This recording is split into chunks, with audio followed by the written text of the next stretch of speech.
Samsung hasn't changed the Galaxy Z Fold's design since the second generation model that came out in 2020. So it's perhaps unsurprising that we're expecting the Fold 5 to look quite similar to the company's current foldable flagship. But a new leak from the reliable tipster Ice Universe shows exactly how little change to expect. The leaker shared what appears to be frames of both the upcoming lineup next to the current generation. Barring the relocation of the flashlight to the right of the camera cutout, there appears to be no change whatsoever. In a follow-up tweet, the leaker placed the two frames atop of one another. With some red lines, Ice Universe showed that the width of the Fold 5's external screen is going to remain unchanged too. In other words, we can expect a change of aspect ratio for the handset in its folded phone form this time around.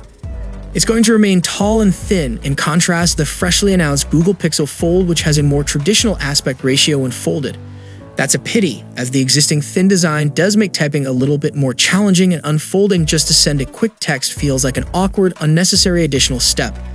But complaints about the closed aspect ratio aside, the phrase, "if it ain't broke, don't fix it," comes to mind. The Galaxy Fold 4 is a superbly designed handset, and there's a solid argument for Samsung to continue making small iterative changes.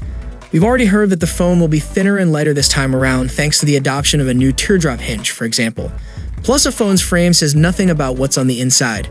We're fully expecting the Fold 5 to adopt the new Qualcomm Snapdragon 8 Gen 2 processor for a welcome speed boost, perhaps more than expected. Purported benchmarks show a big uptick in performance from even the Galaxy S23 Ultra, suggesting that Samsung has made some progress in optimizing its for Galaxy chips. Still, if you're starting to find the design of Samsung's foldables a bit stale, good news may be coming next year. One leaker believes that the Galaxy Fold 6 is going to see a major form factor change. What form that change takes remains to be seen. But if that sounds even slightly tempting, it may be worth sitting this generation out and seeing what Samsung has up its sleeve for 2024 instead. So how do you like this new or same design language of Samsung's upcoming foldable? Let us know it down below in the comment section, and if you guys enjoyed the video, then a sub to the channel will be massive, and I'll see you guys in the next one. See you for the next time. Peace out.